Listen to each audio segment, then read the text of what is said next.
Sulmuesi i Kosovës Fisnik Aslani ka shënuar sot në ndeshjen e Hoffenheimit ndaj Heidenheimit. Ky takim ka nisur më së miri për vendasit, të cilët kanë shënuar gol pas vetëm 18 minutash.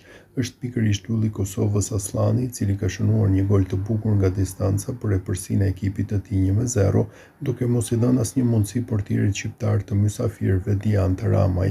Ky ishte goli i pestë për Aslanin deri tani këtë sezon në Bundesliga, duke vazhduar formën e mirë dhe duke u renditur i katërti në listën e golashënuesve.